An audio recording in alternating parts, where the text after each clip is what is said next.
স্বাগত 24 ঘন্টায় আমি পূজা রয়েছে আপনাদের সঙ্গে। চোখ রাখবো বিস্তারিত খবরে। রাজনীতির হিংসায় পুড়ে গেছে গোটা গ্রামটাই, তবুও রাজনৈতিক চাপানোতর দাড়ি পড়েনি। তৃণমূলের অভিযোগ, দায় সিপিএমের। সিপিএম পাল্টা আঙুল তুলছে তৃণমূলের দিকে। আর একরাশ অনিশ্চয়তার সঙ্গী করে পানি গোবরা ছাড়ছেন এলাকার মানুষ। এদিকে অসুস্থতার কারণে আজই ছুটিতে পাঠানো হয়েছে বসিরহাটের আইসি তপন মিশ্রকে। তার জায়গায় দায়িত্ব নিচ্ছেন দেবাশিস চক্রবর্তী।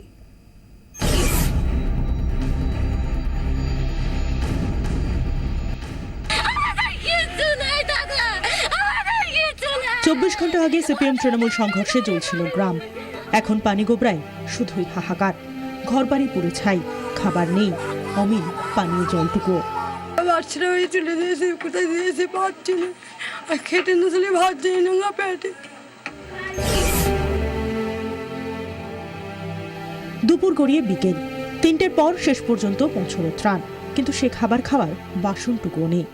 দুপুরের পর বিডিওকে নিয়ে পানিগোবরায় পৌঁছন এসডিও। খতিয়ে দেখেন পরিস্থিতি। রাজনীতির হিংসার আগুনে পুড়ে খাক গোটা গ্রাম, তবু রাজনীতির বিরাম কই। সিপিএম আঙুল তুলছে তৃণমূলের দিকে। তৃণমূল বলছে দায়ী সিপিএম। ভোগ করেছে, সে বাইরে আছে। বর্তমান বিধায়ক সে প্রভোগ করেছে, তিনি স্পটে ছিলেন না, স্পটে একটা বাড়ি থেকে বসে অপারেশনটা করিয়েছে। বিধায়ক এক্স বিধায়ক ওখানে যায় এবং এদের সঙ্গে বচসা করে এদের মারধর করে ইত্যাদি। পরবর্তীকালে এর বাহিনীকে আমাদের সব সিপিএম এর ঘরগুলো পুড়িয়ে জ্বালিয়ে দিয়ে দেয়, মারধর করে, লুটপাট করে, এই সবটা। সকাল থেকে দেখা মেলেনি কোনো নেতার, দিশেহারা মানুষ। পাশের পাও ছিপেনেরা। আচ্ছা, আপনারা টিএমসি করতেন? হ্যাঁ, তার জন্য হ্যাঁ। আমরা সিপিএম পার্টি করি, আমাদের সিপিএম একদম পুরো ধ্বংস করে দিয়েছে। আমরা গরিব মানুষ, টিএমসিতে ভোট দিয়েছি, পার্টি অন্য করেছি, তার জন্য এত দূরে হয়েছে। বিজয় মিছিল ছিল, সেটা শুরু হওয়ার আগে একটা কোনো কিছু ঘটলো, দুই তরফই হয়েছে। পরিস্থিতি সামাল দিতে গিয়ে বুধবার আক্রান্ত হন বসিরহাট থানার আইসি তপন মিশ্র। বসিরহাট মহকুমা হাসপাতাল থেকে বৃহস্পতিবার তাকে ছেড়ে দেওয়া হয়। রাজনীতি আছে রাজনীতিতেই, এলাকায় বসেছে পুলিশ পিকেটও, কিন্তু তাতে কি? অনিশ্চিত ভবিষ্যৎ আর এক রাশ আতঙ্ক বুকে নিয়ে পানিগোবরা ছাড়ছেন বাসিন্দারা।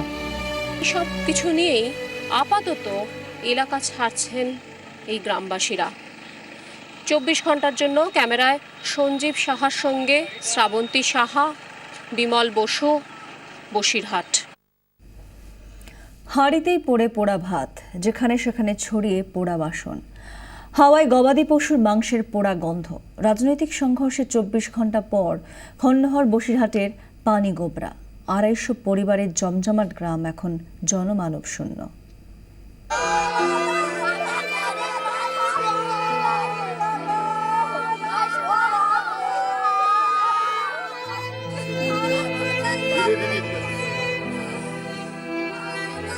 সব পুড়িয়ে সব চাই গেছে। আর কোথায় যাবো?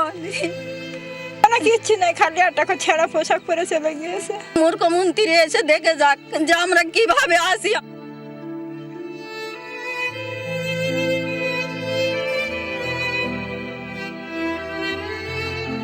কাল সব ছিল, আজ শুধুই ধ্বংসস্তূপ। তার মধ্যেই খুঁজে বেড়ানো দুটো ছোট্ট হাত। যদি কিছু বেঁচে গিয়ে থাকে, হাতড়ে বেড়াচ্ছে শৈশব। এখন 10টা টাকা নেই যে আমাদের কাছে যে তাই খাবো, আমাদের তো কিছুই নেই। দুদিন খাওয়া না, রাধা ভাত কাটি দেয়নি, সব পুড়িয়ে সব চাই গেছে। ধরিয়ে দিয়েছে মেশিন পাত্র, কারখানা মেশিন পাত্র সব লুটপাট করেছে। এই খাতা সব চলে গিয়েছে, পুড়ে গিয়েছে, কিছু নেই। বস্তা টাকা ছিল, মেয়ে বিয়ে দেবো বলে সব জোগাড় করে রেখে দিয়েছিলাম, 3 জোড়া মাকড়ি, কিছু নেই।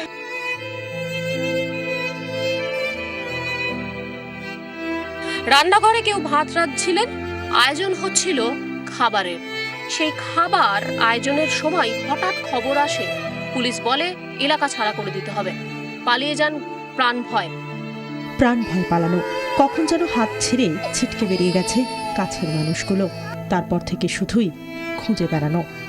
এই স্বামী হারিয়েছি, তো বাচ্চা, তাও স্বামীরা তাও বাড়ি নেই, তারা এই ভয়তে কোথায় গিয়েছে। বাড়ির উঠোনেই পুড়ে কাঠ পোষ্য।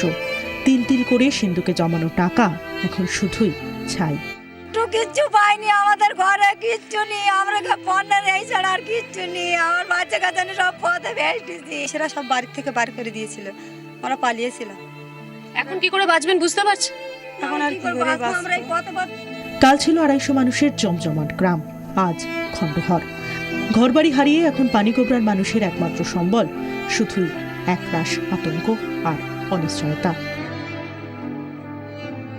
বাড়ি জ্বলে গিয়েছে শেষ সঞ্চয়টুকুনিও, এমনকি ভবিষ্যতের আশাগুলো জ্বলে গেছে। এখন এই নিঃশব্দ দৃষ্টি শুধুমাত্র একটাই প্রশ্নের উত্তর খুঁজছে: পানিগোবরা গ্রামে কবে শান্তি ফিরবে? 24 ঘন্টার জন্য ক্যামেরায় সঞ্জীব সাহার সঙ্গে বিমল বসু, শ্রাবন্তী সাহা, বসিরহাট।